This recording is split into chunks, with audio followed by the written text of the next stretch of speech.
Muito bom dia a todos. Um feliz sábado. Que Deus abençoe a presença de todos. Que o Espírito Santo habite ricamente na vida, na mente e no coração de todos que estão aqui presentes. Amém? Hoje eu quero apresentar a vocês também o meu amigo, meu irmão e provavelmente futuro genro, Pedro Henrique, né? O que eu mais admiro nele é a coragem, porque um dia ele chegou lá em casa com aquela conversa. Eu acho que ele tinha esquecido que eu já fui jovem. Eu estou velhinho, né? Mas eu já fui jovem. Eu aprontei algumas coisas. Aí ele pensava que eu não ia detectar a intenção dele. Quando ele saiu, eles chamaram: esse menino é doido. Chamaram: o que foi, filho? Tu pensa bem que eu não sei o que ele está querendo. E o pior que aconteceu mesmo, há um dia, eu não sei se ele tomou alguma substância que deu coragem a ele chegou lá. Aí eu disse: não, rapaz, fala sério, tu quer namorar a menina, né? Aí, não sei. Você está entendendo? Só para descontração, mas esse aqui é o Pedro Henrique. Vocês vão vê-los muitas vezes com a Stephanie. Eles estão pensando aí que talvez vai dar certo ele se casar um dia. Né? Vamos ver, se for a vontade de Deus. Pedro Henrique, conversa com os irmãos aí enquanto nós nos preparamos aqui. Depois dessa apresentação fantástica, meu nome é Pedro, como já foi dito. Fui convidado por ele, pelo seu Claudinei, para passar aqui a lição da Escola Sabatina, recapitular com a gente. Seu Claudinei. Não, lá é respeito. Por né? enquanto tem que ser assim, é seu Claudinei, não é irmão Cacá, não. Irmão Cacá é pros íntimos. Né? Diz que genro não é parente. Então, vai logo se acostumando aí, seu Claudinei. Ó, excelentíssimo senhor. Por enquanto é por aí. Depois a gente vai ver como é que é a forma de tratamento. Então, estamos aí. É um prazer estar aqui para recapitular a lição da Escola Sabatina. Todos se sintam bem na casa de Deus. Amém? Amém. Bom, irmãos, nós temos aqui uma breve recapitulação da lição. Tem por título Dilúvio. Né? E veja só, o verso, vamos abrir a palavra do Senhor no verso, mas antes disso, mesmo sentado do jeito que estamos, vamos falar com o Papai do Céu, tá bom? Pedro Henrique. Oremos. Santo Deus, amado Pai, nós te agradecemos pelo imenso prazer que temos de poder estudar a Tua Palavra, Senhor, aprender mais de Ti. Nesse momento, Senhor, vamos recapitular a lição da Escola Sabatina, vamos abrir a Tua Palavra. Queremos Te pedir, Senhor, que o Teu Santo Espírito nos ilumine para que possamos compreender e também que o Senhor nos impila a obedecer, Senhor, e a pôr em prática aquilo que aprendemos. Amém. Cuida de cada um de nós, habita no nosso coração, em nome de Jesus. Amém. Amém. Que Deus seja louvado. O verso para memorizar, irmãos, alguém pode ler conosco, por favor?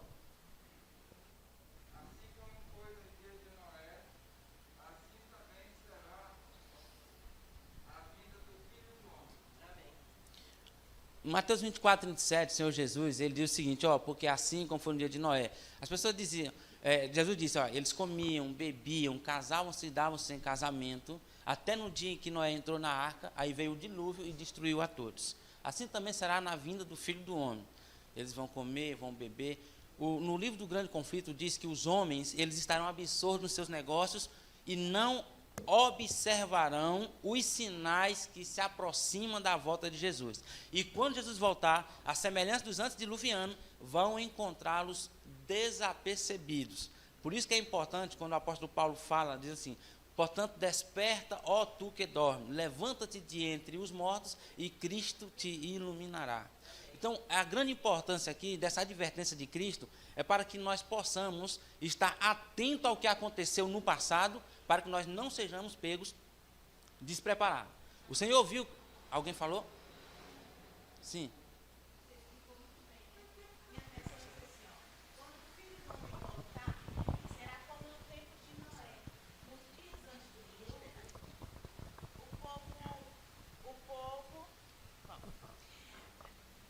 Quando o Filho do Homem voltar, será como no tempo de Noé. Nos dias antes do dilúvio, o povo seguia sua rotina de banquetes, festas e casamento, até o dia em que Noé entrou na arca. Perfeitamente. E olha só, irmão, na lição diz que o Senhor viu que a maldade do ser humano havia se multiplicado sobre a terra. E aconteceu algo que, pelo menos, a gente não se acostuma com essa palavra. Assim, Deus arrependeu-se de ter feito o homem na terra.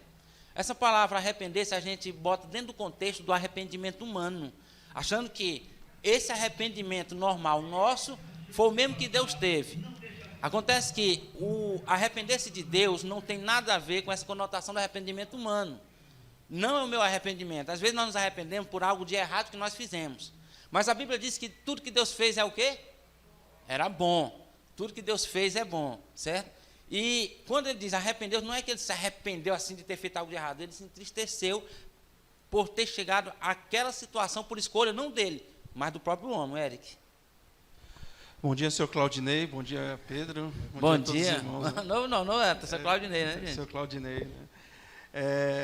Brincadeira, Cacá. Deus, obrigado pela sua presença aqui. Obrigado a vocês que Amém, estão eu te compartilhando agradeço com a gente. imensamente. Uma coisa que me chamou a atenção nesse primeiro dia é que o autor está tentando trazer alguns paralelos entre os textos, entre as histórias de Gênesis, né?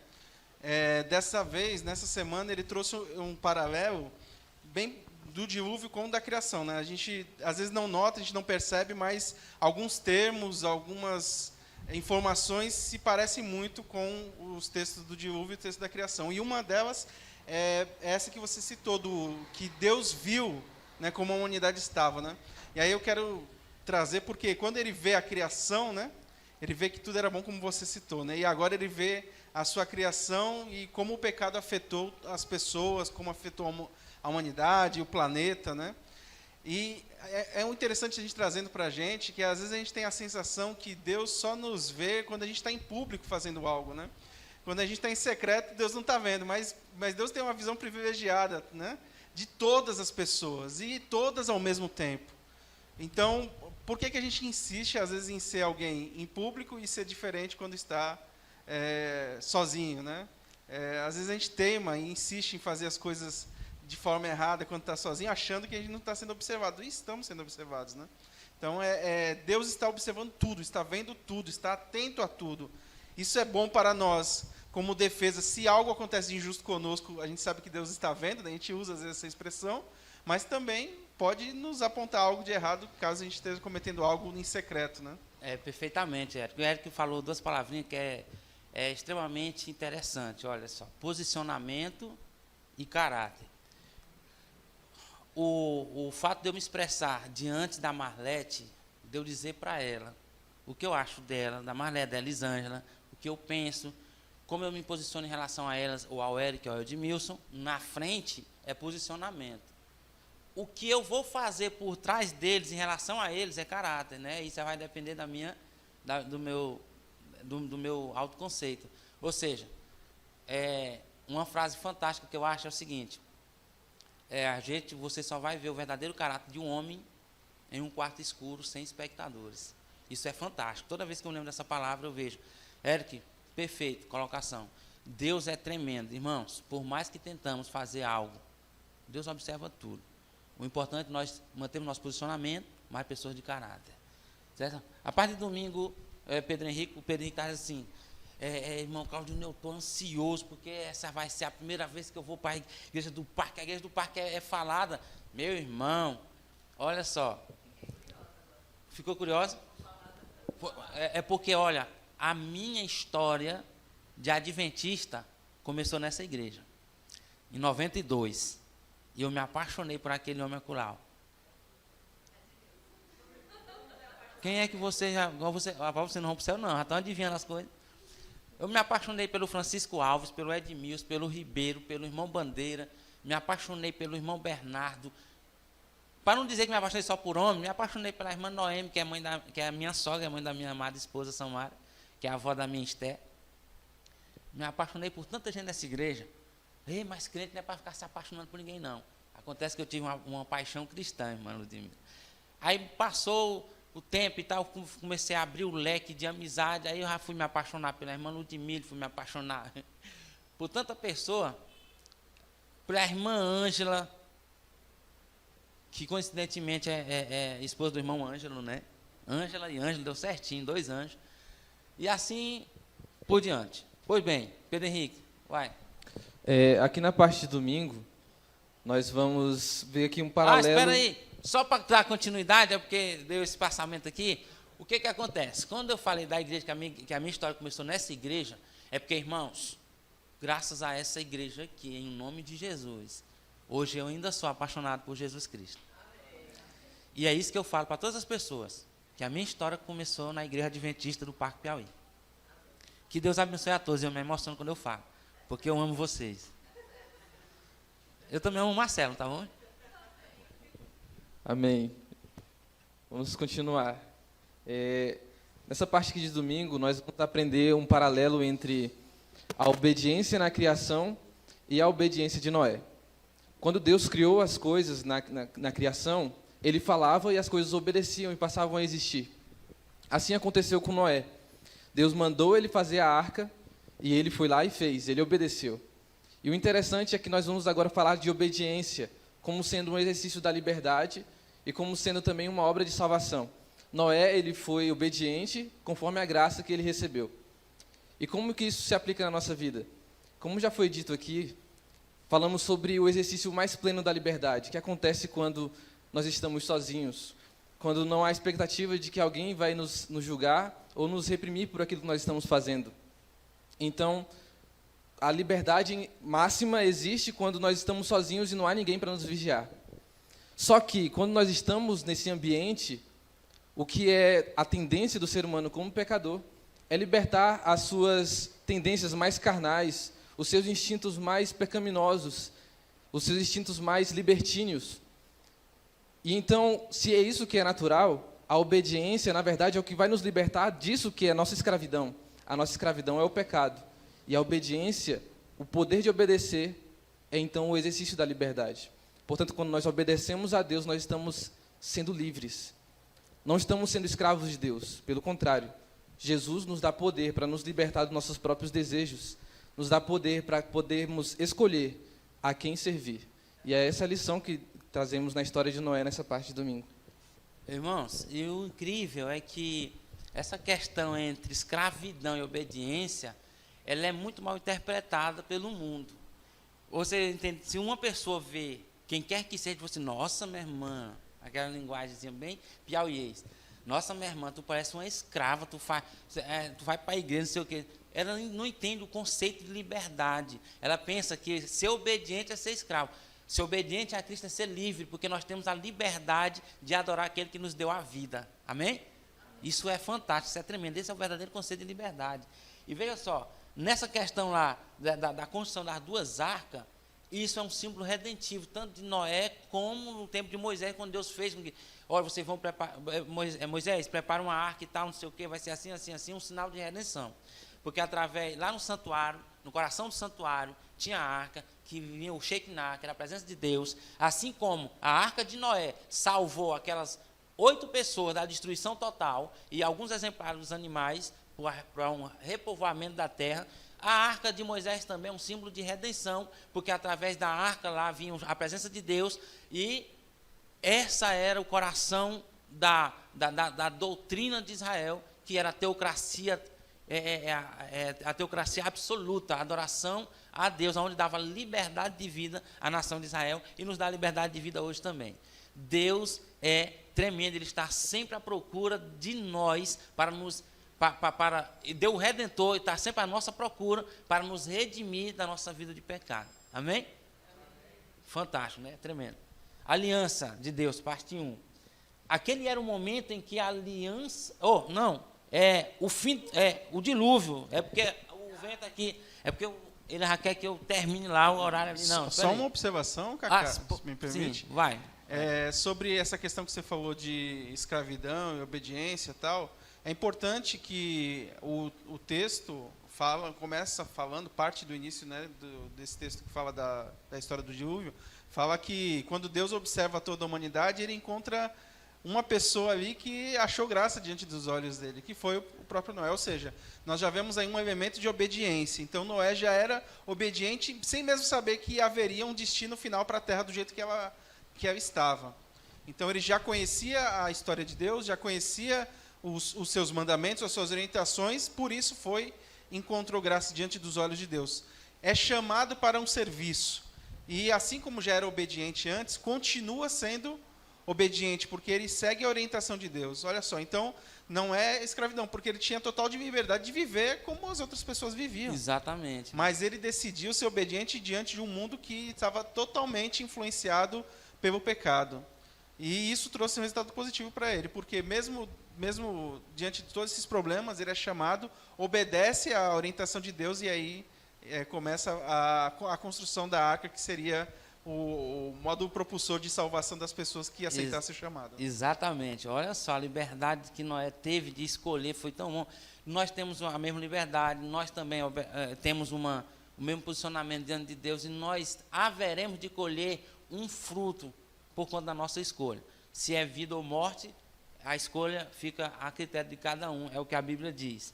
E quando veio o dilúvio, olha só, Noé passou 120 anos pregando para esse povo de rebelde. 120 anos. Às vezes a gente diz assim, poxa, eu vou botar um termo aqui bem, eu estou há 35 anos, eu sou adventista, eu já cansei, 35 anos, já cansei de dar estudo bíblico, de pregar, de fazer evangelismo, Semana Santa, isso, blá, blá, blá, blá, e o povo com o coração cada dia mais duro, eu não aguento mais. Noé passou 120 anos, incansavelmente. Irmãos, a obra de conversão não é nossa. Nós vamos fazer o quê? Vamos fazer a pregação. A parte de segunda-feira, quando fala do dilúvio, né, que o verbo asek é fazer, quando Deus pediu para que Noé fizesse a arca, é uma palavra-chave do relato da criação em Gênesis, quando Deus faz. Então, os atos de obediência de Noé a Deus são como os atos divinos da criação. O que podemos deduzir dessa ligação é que o dilúvio não tem a ver apenas com o juízo divino sobre a humanidade, mas também com a salvação que Deus oferece, certo?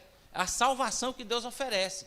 Então, aquela mesma proposta que Deus fez aos antediluvianos, Ele faz a nós também. Está no livro Patriarcas e Profetas. Então, cabe a cada um de nós escolhermos. A única diferença do que aconteceu lá aos antediluvianos, o que acontecerá um pouco antes da volta de Jesus, é só o elemento destrutivo da terra, que foi a água, e agora vai ser fogo. Se respirar água já era ruim, imagine respirar fogo. Edmilson.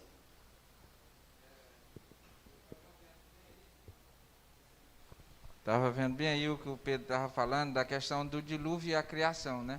Um paralelo que há entre esses dois atos de Deus. E há muita singularidade, né? Que o Eric até mencionou também aqui, que assim como foi na criação, né? Assim Deus foi falando, as coisas foram acontecendo e tudo mais. Então eu encaro o dilúvio como sendo, digamos, você tem um celular ou um computador que ele está cheio de vírus, né? Aí o que é que você faz com ele? Não, o computador o computador já não está mais. Outro dia mesmo o notebook da menina estava muito pesado e não estava mais nem ligando mais, porque tá. Aí levamos para o técnico pensando que era outro problema. Ele disse, não, isso aqui tem que ser formatado, né? Então o dilúvio para mim era Deus formatando a terra. Por quê? A terra tinha chegado num ponto que estava cheio de vírus. Aí ele pegou e disse, não, eu vou formatar a terra.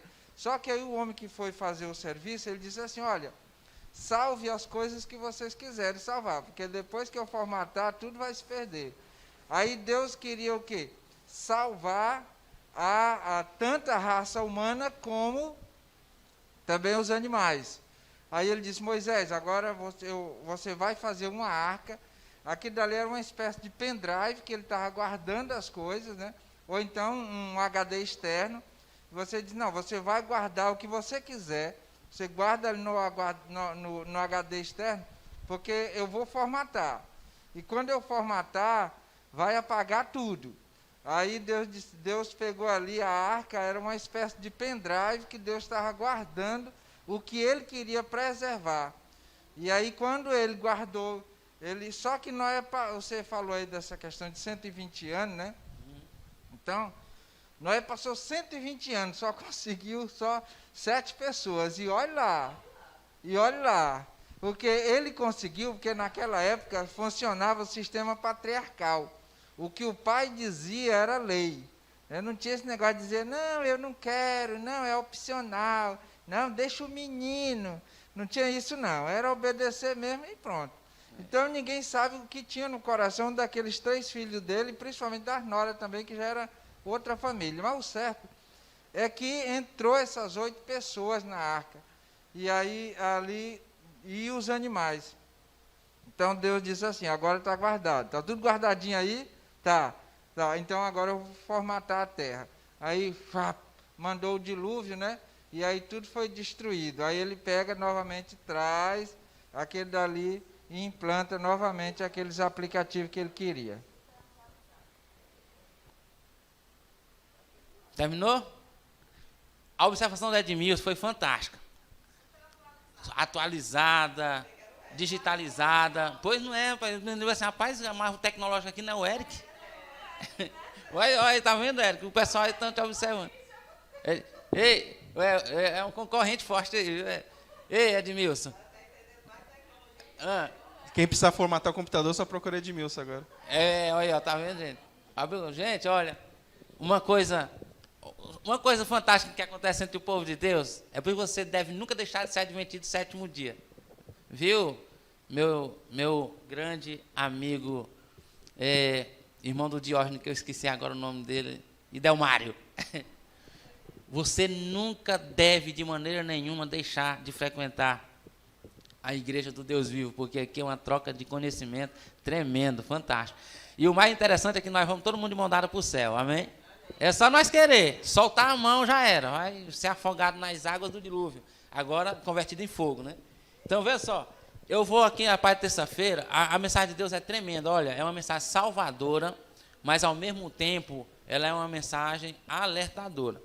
Veja só, a pretensão de Deus aos seres humanos é a vida eterna, é a salvação. Isaías diz que o ato de Deus em destruir a terra é um ato estranho. Sabe por quê? Porque não é da vontade de Deus destruir a terra. Ele não quer destruir de novo. Então, o fim do dilúvio descreve que Noé, ele estava lá em cima da arca, dentro da arca, e a arca vagando. Aí a Bíblia diz, Deus lembrou-se de Noé, né? A expressão é essa. Deus lembrou-se de Noé, está lá no Gênesis 8. Aí diz o seguinte, essa expressão que Deus se lembrou de Noé, o que significa essa expressão? Será que se ele jogou as águas do dilúvio, a arca estava lá flutuando e ele de repente esqueceu de Noé e os animais e a sua família? Não. Deus não esquece de suas promessas e nem do seu povo. É por isso que há ainda uma barca de salvação aqui na terra, irmã, chamada igreja. Amém? Para que nós possamos ser alcançados, salvos, Deus possa se lembrar que tem um povo aqui na terra que precisa da sua ajuda eterna. Olha só, o verbo zacar, lembrar, significa que Deus não havia se esquecido. É mais do que um mero exercício mental. No contexto bíblico, o Deus que se lembra significa o cumprimento da promessa divina e, com frequência, refere-se à salvação. Amém? Você está entendendo? Deus lembrou-se da igreja adventista do Parque Piauí. Deus lembrou-se da igreja do Promora. Deus lembrou-se da igreja adventista mundial. Deus lembrou dos seus filhos aqui na terra. Irmãos, o Espírito de Profecia revela uma coisa que é fantástica. O Espírito de Profecia, ele diz o seguinte, no livro Patriarcas e Profetas, que diz que assim como Deus, ele governou a arca, diz que, Patriarcas e Profetas diz que anjos fortes, poderosos estavam a todo momento resguardando a arca de se partir ao meio, porque embora Deus tenha dado as medidas exatas, a fúria das ondas era tão grande que conseguia arrancar gigantescas árvores pela raiz, não poderia facilmente quebrar também uma arca ao meio, poderia, mas anjos fortes estavam resguardando a arca, assim como anjos de Deus estão resguardando essa igreja maravilhosa que você está dentro, amém? Irmã Ludmila. Alô. E vale ressaltar, né, que nós já sabemos disso, mas muitas vezes a gente quer deixar a arca, né? Infelizmente. Sair da arca, porque tem uns bichos dentro, uns que cheiram mal. E o pior é que esses bichos vão até quando Jesus voltar, mas vamos ficar dentro com... Né? Irmão, a gente tem que estar com um inseticida espiritual. É. Psst, tem uns bichos que cheiram mal, tem uns excrementos dos bichos, né? Mas nós temos que permanecer dentro dessa arca com tudo, com bicho feio, bicho bonito, bicho todo jeito. né? Porque aqui é a nossa tábua de salvação. Não tem para onde ir, não. É aqui. irmãos. Mesmo sendo cheio de defeito, como o Edmilson falou, que as noras, né, foram mesmo sem querer, mas estavam lá. E por obedecer, porque atrás da obediência tem a proteção de Deus, né? Por obedecer o Pai Eterno e obedecer, por consequência, Noé, foram salvos, né? E nós temos que ficar na arca, de qualquer maneira. Aqui é a nossa tábua de salvação em meio de salvação. ao dilúvio do mundo que nós estamos vivendo. Moeric. Você falou essa questão do Deus se lembrar, eu queria trazer a perspectiva para Noé. Porque está naquela arca, com os bichos, como vocês citaram, todas essas questões, e também está numa arca envolto ao mar gigantesco que você não via, né, um terço de terra, um pedacinho de terra para se acomodar. É algo novo, uma experiência nova para Noé. Passar quase 6 meses, né, dentro dessa experiência, vivendo essa experiência e tal, chega um momento que, eu acho que... Não foram 150 dias? Ah, tá. Hã? Não são 150 dias? Ah, tá ok. 1 ano, tá bem. Beleza, corrigido aqui. Obrigado. Na verdade, foi 1 ano e 1 dia. Enfim, bastante tempo. Foi uma experiência que ele não havia vivido antes, né? E talvez ele se questionou quando que ia passar, quando que ia voltar à Terra comum do jeito que era antes, quando as coisas iam voltar ao normal do jeito que era antes. Eu estou trazendo isso para fazer um paralelo com os nossos dias, porque você já citou isso. Às vezes a gente vive numa ansiedade que as coisas aconteçam muito rápido, né? A gente quer que aconteça, chove agora e a gente fica ansioso por chuva aqui no Piauí. Uhum. Mas quando começa a chover pesado, fala, acaba logo, porque meu carro pode ir verdade. lá e tal. Eu imagino assim que pode ser, a gente não vê, o texto bíblico não fala que Noé em algum momento murmurou, né, pelo tempo que ele estava passando lá. Porque ele era obediente a Deus, sabia o tempo certo. A questão é, nós sabemos o tempo certo das coisas, quando elas irão acontecer, quando os problemas da nossa vida podem ser solucionados, a gente quer que aconteça o mais rápido possível. E às vezes a gente olha para o nosso vizinho e as coisas acontecem com o vizinho mais rápido, né? Poxa, mas por que com fulano acontece e comigo nada, né? É porque cada um tem o seu tempo. Deus sabe de todas as coisas. Deus sabia o dia certo, o momento exato em que ele ia tirar Noé ali daquela arca, né? Então é importante isso, que mesmo que esteja envolto ao mar de problemas, ao mar de dificuldades, ao mar que trouxe transtorno para a vida, né? A gente tem que esperar em Deus o momento certo para agir e obedecer a ordem dele. Né? Que Deus seja louvado. O Eric tocou num ponto que eu tinha esquecido de falar e realmente é verdade. Noé esperou, o anjo veio, desceu e disse assim, pode sair que está seguro. Por falar, irmão. Bom dia a todos. Bom dia. Eu estou aqui pegando a deixa da irmã que falou sobre a arca, que cheirava mal, que o carro dos excrementos. Não foi fácil para Noé. Como também muita gente em outras denominações também tem seus problemas, cheiram mal e sai da arca deles. Quando eles saem da arca deles, se eles procurarem a igreja adventista, como eles podem procurar, sai da arca deles e vem para a igreja adventista. Mas nós, se sairmos desta arca aqui, ficamos feito folhas ao vento, porque conhecemos a palavra, sabemos que é aqui onde está a salvação, e se sairmos daqui, vamos nos perder, porque ficaremos como folhas ao vento.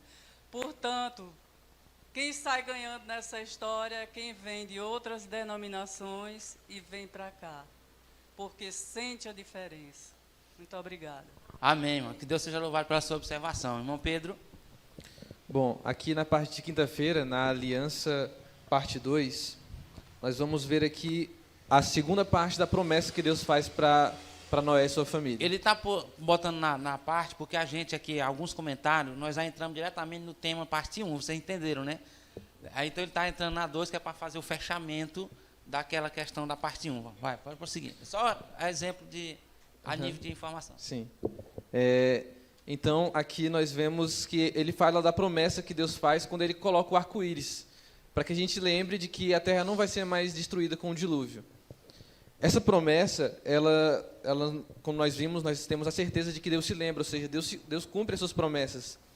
E essa é mais uma promessa que ele faz, de nunca destruir a terra com um dilúvio. E esse é o compromisso que Deus faz, de preservar a vida. Quando nós lemos a história do dilúvio, talvez nós somos tendenciados a pensar que é uma história de destruição. Mas, na verdade, não. É uma comparação com a nossa vida. As águas do dilúvio vieram e destruíram toda a terra. É o desejo de Deus nos dar uma nova vida. Assim como o dilúvio destruiu toda a terra e fez renascer uma nova terra, Deus quer destruir tudo que há de mal em nós e nos fazer renascer. E aí está o maior poder de Deus. O maior poder de Deus não é conduzir anjos a nos levar para o céu, mas o maior poder de Deus é transformar a nossa vida. E essa é a maior promessa que Ele faz. Então, quando nós vemos o arco-íris, não é apenas para nos lembrar, não só o arco-íris, como também o sábado é um símbolo de aliança. Quando nós temos essas coisas, não é só para nos lembrar de que a terra não vai ser destruída novamente com o dilúvio, mas que Deus tem poder para transformar a nossa vida por completo. Amém. Ainda nessa parte aí sobre a aliança, né? Aí Noé sai da arca. Isso. Quando ele sai da arca, aí diz aqui até que Deus permitiu, né, que ele comesse a carne. Carne. Né? Então, houve uma diferença agora entre seres humanos e animais. Antes, o homem pelo menos não tinha relato aqui de que o homem se alimentava de outros animais, né? E a minha pergunta aqui, eu sempre tive essa curiosidade, a lição dessa semana, ela me ajudou. Por que Deus permitiu que o homem comesse carne após o dilúvio, né? E antes de lhe botar em calças curtas, né? Pode ficar tranquilo que pode falar, pode perguntar. Pode, se não responder, né? A Marlete responde. Então, tá bom. Por que então Deus permitiu que o homem comesse carne após o dilúvio? Essa é a minha pergunta, já que você disse que pode perguntar. Rapaz, é tremendo. Eu disse que pode perguntar mesmo. Se eu não soubesse, a Marlete respondia. Responde, Marlete. Sei não. Mas vou falar uma coisa para você. Deus permitiu a questão seguinte. Eu vou citar aqui livros, eu vou citar aqui porque é até uma coisa de praxe. O livro Patriarcas e Profeta, a mensageira do Senhor diz algo fantástico, fundamental. Primeiro, existe uma diferença lá no 10 Mandamentos, não vai sair do contexto da lição. Eu não sei se vou responder a pergunta de forma esperada, mas veja só, o verbo matar, lá que está nos 10 Mandamentos da lei de Deus, há uma diferença, tem o matar e o assassinar. Tem o matar, né? Vocês sabem, né? Vocês estão entendendo? Tem matar e assassinar, não são sinônimos perfeitos, existe uma diferença entre assassinar e matar por questões diferentes. A vida de um ser humano e a vida do animal, existe uma diferença também, matar e assassinar.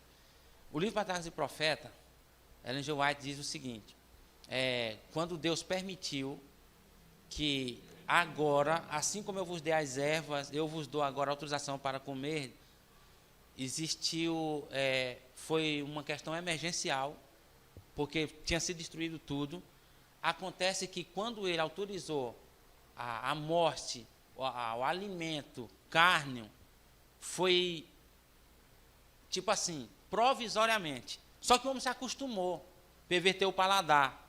Eu estou traduzindo o que está escrito no Patriarcas e Profeta. E ele passou a acostumar-se a alimento carne. Então Deus autorizou alimento carne agora, mas com uma diferença. Você não deve consumir o seu sangue. Com especificações. Deus não permite que o seu sangue seja consumido. Porque sangue é vida.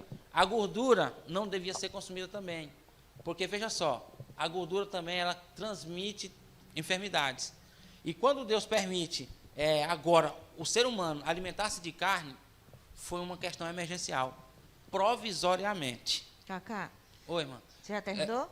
Edmilson, da forma que eu recebi a pergunta, eu estou respondendo de acordo com o que eu conheço no assunto, dentro desse assunto. Você entendeu? Ainda, porque ela estava começando do nada. Certo? Agora não sei se eu respondi de acordo. Vai, irmã. É só um complemento, né? Que eu também sei menos do que vocês, né? Claro. Assim, e Deus permitiu também que se comesse carne para... Eu já vi esse relato, não sei se procede.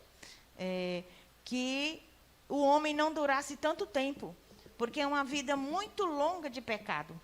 Quantos anos Adão viveu? Uma das narrativas que ela diz é essa mesmo. Quase também. 1000. Então, ele permitiu que a gente comesse, claro que ele classificou, até porque ele colocou menos animais imundos, a maior parte era dos que nós podemos era só comer. Um casal de imundos. Né? E por isso também, porque já pensou se vivesse um Matusalém da vida, quase 1000 anos pecando, é muito ano pecando. Então, como nós sabemos, a carne degrada, diminui a nossa qualidade de vida, diminui a vida também. Olha, tanto, irmã. Eu não sei até quando isso é bom ou quando procede, mas... Irmã, agora o interessante é que, veja só, independentemente do consumo de carne ou de frutas, verduras, seja lá alimentação vegana, vegetariana, ovo-lacto-vegetariana, ou qualquer que seja a especificação de alimento que é consumido hoje pelos seres humanos. Se o ser humano nasceu hoje, e desde da sua idade, de bebezinho até a forma, ele não passa dos 120 anos e acabou. Independentemente de comer carne ou não. A forma mais acertada da questão da carne foi uma forma que Deus deixou, porque independentemente da pessoa viver 120 para menos, até mais, só até 120 anos, o fato de comer carne não diminuiria. Era a palavra de Deus que estava dizendo, o homem não vai passar de 120 anos. Ele arranjou métodos, arranjou uma forma, mas a palavra de Deus, ela pôs termo à longevidade do homem. Só que assim, né, a gente sabe Agora, que... a qualidade de vida existe. A qualidade de vida, isso que eu já É ia uma falar, verdadeira. né? O Qualidade livro de Patriarcas vida. e Profetas também fala algo fantástico, diz que a morte é uma bênção. Chega a ser uma bênção. Pode falar, irmão.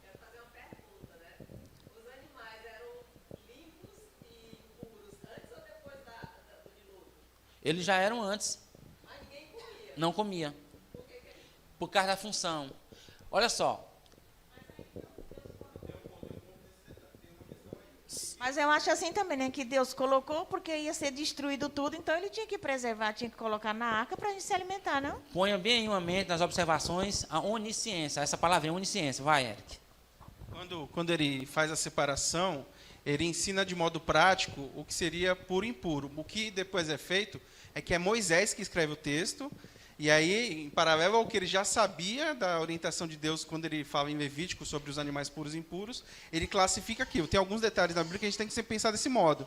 Quando ele cita uma terra, na terra de tal, às vezes a terra de tal não era classificada com esse nome era naquela na época, mas assim, depois exatamente. Então, o ensinamento de Deus já se foi dado ali naquele momento mesmo, prático para Noé, na separação dos animais. É que quando é classificado com o termo impuro, é o próprio Moisés que faz isso para que o leitor se identifique com isso. Perfeitamente. Olha, irmãos, quando Deus criou o mundo, toda a criação, está no livro História da Redenção, diz que cada animal, cada coisa que foi criada, não de forma aleatória, mas de forma específica, de forma prática, de forma objetiva, cada um já foi criado de acordo com o propósito e conhecimento de Deus para o futuro. É tanto que animais limpos e impuros existiam mesmo antes da entrada do dilúvio. Quando Deus criou e tudo já estava feito lá o exemplar, animais puros e animais imundos. Só que essa terminologia puro e imundo, ainda como o Eric falou, não era aplicada até então. Assim como Noé, aí Caim matou Abel e fugiu para a terra de Nod. E lá encontrou a sua esposa. Aí muitas pessoas criam uma história, uma situação de que, oxe, não era só Adão, Eva e Caim? E Abel? E como é que ele encontra uma mulher, e ainda numa terra que provavelmente essa terra já existisse, e já era habitada por alguém. E alguns aí, céticos, dizem que aquela terra era habitada por anjos não caídos. E aí cria uma especulação por conta de uma narrativa feita por Moisés, tantos mil anos depois do dilúvio. Caim foi para a terra de Nod e lá ele encontrou a sua esposa e casou com ela. Ele disse, e onde foi que apareceu? Então já existiam outras pessoas também na terra, vindas provavelmente de quê? Você está entendendo? Mas a grande questão é assim como também, quando Adão e Eva foram criados, a Bíblia diz que ambos foram criados no sexto dia. Só que tem um grupo de pessoas que diz o seguinte, e quando Deus criou Adão, Adão deu o nome aos animais, aí Adão ficou triste, aí passou o tempo, aí Deus pega e diz, não é bom que o homem esteja só, vamos fazer um auxiliador, porque ele via cada animal, o leão com a leoa, o barato com a barata, o lagarto com a lagarta, não sei o que, etc. Né? Aí diz, não, Deus criou a Eva depois de Adão, porque não tinha dado tempo para Adão ficar triste, já que ele acabou de sair das mãos de Deus. Acontece que Moisés usa uma narrativa para que nós possamos compreender o relato da criação e a história. Deus criou homem e mulher no sexto dia. Homem e mulher os criou. Então, assim, porque toda a obra de Deus foi acabada. E alguns dizem o seguinte, não, só que Deus, ele criou Eva em Adão, e depois de muito tempo ele criou Eva de Adão, por quê? Porque na mente de Deus, ele já ia tirar Eva da costela de Adão. Só que, olha, no sexto dia, homem e mulher os criou e acabou toda a sua obra. E o sétimo dia foi o selo da criação de Deus. Você está entendendo? Só um detalhe, tá?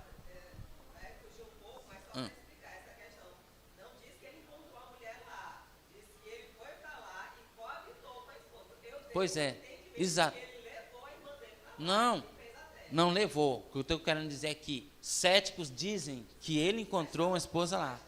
Entendeu? Estão botando coisa que não tem. É só uma expressão de narrativa. Sim, voltando aí à questão do animal. alimento. O alimento. Muito bem. Se foi uma questão circunstancial, né, um dos principais alimentos daquela época era o trigo. O trigo ele é da mesma família do arroz, né, que leva desde o seu plantio até a sua colheita, em média, de 90 a 120 dias, dependendo do arroz. Né? Se Deus preservou ele com mais de um ano e um dia dentro da arca, sem precisar comer animais, por que fora ele não preservaria também? No deserto, o povo sai do Egito, caminha durante 40 anos, quase 2.000 pessoas, e não foi, e lá Deus mandava o maná. Deus não poderia mandar o maná para eles, dali após sair do dilúvio, até então, eles, a vegetação florescer e tudo mais, e ter alimento. Então, eu sempre tive essa pergunta, e sempre a resposta era essa, circunstancial. Até que a lição, ela tocou num ponto, que foi exatamente esse que a Ludemília acabou de falar, né? Disse, olha, ao homem se alimentar de carne, ele reduziria drasticamente o seu tempo de vida. Outra coisa que fez, é claro que não foi só o alimento carne, né? Foi Deus também preservou, mas é claro que Deus já sabia disso, e ele já disse, vai ser 120 anos. Antes do dilúvio não havia chuvas, era um vapor que irrigava a terra. Esse vapor, eu estava vendo ontem, que esse vapor, ele protegia muito melhor do que a camada de ozônio protege os raios solares. E a questão desses raios, eles provocam reações químicas essa radiação, que faz com que haja mutação nas células, fazendo com que haja também uma diminuição na vida. Então, não tinha mais aquele vapor, aquela coisa, né? Não tinha mais isso. Após o dilúvio, Deus tirou aquilo dali. Então, o fato de Deus ter tirado essa proteção, o fato do homem ter comido carne, o fato e outras coisas que ainda não sabemos ao todo, Deus disse assim, olha, o homem agora principalmente, vai ser 120 anos, porque já pensou, um homem pecando durante 900, 800, 700 anos. E vivendo as consequências do pecado, né? As consequências, e sem falar na superpopulação que estaria agora, no momento. Então, Deus, na sua sabedoria, estabeleceu algumas coisas para que o homem não passasse de 120 anos. E uma das coisas, pode ter sido simplesmente um decreto dele, mas uma das coisas foi o alimento carne. Perfeitamente. Até porque quem come carne, olha, não quero que ninguém leve isso para um lado pessoal, ou até mesmo um lado sistemático ou doutrinário. Mas quem come carne, ele está mais sujeito à vulnerabilidade de enfermidade. Ele está mais vulnerável à enfermidade. Quem come carne, principalmente com frequência. A mesma coisa não é só carne, não. É refrigerante, é alimentos modificados pela indústria, industrializada, etc. e tal. Exatamente. Agora, veja só, irmão, você pode comer carne, não se preocupe não, viu? Come. Tem muito hospital aí, muito mesmo, para atender o pessoal. Agora, deixa eu falar uma coisa, meus amados. O Delmar abriu uma farmácia também. Ó, o Delmar tem uma farmácia ali, viu? Delmar, ó, merchandising. Irmãos, olha só, nós já passamos 10 minutos do término da lição. Mas veja só, para fazer um encerramento aqui. O ar, como o Edmilson explanou aí, aquela camadazinha, que a terra era regrada, não existia chuva, era regada pela aquela neblina, vapor d'água. Ela era um fator purificador do ar, da oxigenação. E hoje o ar que nós respiramos, o oxigênio que nós respiramos, ele é corrosivo. O mesmo oxigênio que nos dá vida, ele também nos encurta a nossa vida, tá? Certo? Então não existe essa, irmão. Por mais que nós possamos evitar de comer carne, nós não passamos da idade estabelecida por Deus, acabou, salvo alguns. Eu conheci um homem que ele estava com 124 anos de idade. Então ele disse assim, isso aqui está só esperando as portas se fechar, porque já passou da estimativa de Deus. E a questão da aliança que o Pedro Henrique falou, o estabelecimento da aliança que Deus fez com o homem, a questão do arco-íris, tem a mesma conotação sabática também, a questão que é um pacto de Deus com a humanidade. Assim como através do arco-íris o homem ia se lembrar que Deus não ia destruir mais a terra, o sábado também é um sinal de aliança eterna de Deus para com o seu povo. É o sábado do Senhor nosso Deus, a pedra de toque. Então, irmãos, essa aliança que Deus estabeleceu, embora tenha sido destruída o seu real significado por esses movimentos que existem hoje aí no planeta Terra, ela não perdeu a sua significância e importância em relação ao trato de Deus com o seu povo. Deus não destruirá novamente através de água, e Deus, ele estabelece, assim como o arco-íris, a aliança, no sábado do Senhor nosso Deus, é o estabelecimento de uma aliança entre Deus e nós para a eternidade. É tanto que o sábado nunca deixará de ser sábado, mesmo depois que Deus levar a sua igreja 1000 anos no céu e depois a eternidade aqui nessa terra restaurada. Amém? Que Deus em Cristo abençoe a todos, que nós possamos em nome de... o Érico, antes disso, Érico, pode falar. É só um ponto rápido, que a gente tem a tendência a pensar no dilúvio apenas como o momento da tragédia em que a maior parte da humanidade morreu. Realmente, isso foi por consequência das escolhas das pessoas naquele momento.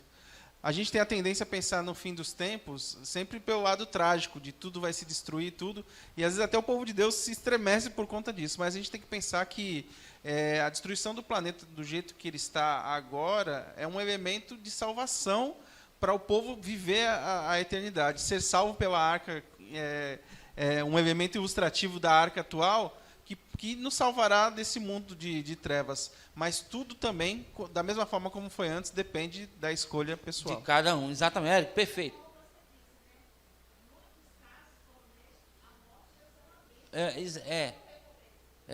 Bem-aventurados os mortos desde agora, morrem no Senhor. A diferença é em quem morremos, se é com Cristo ou sem Cristo.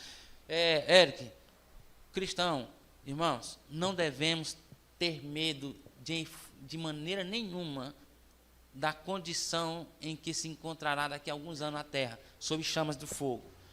A terra, Jesus Cristo disse que o diabo, o fogo que Deus preparou, é para o diabo e os seus anjos, salvo e quem estiver agregado ao pecado.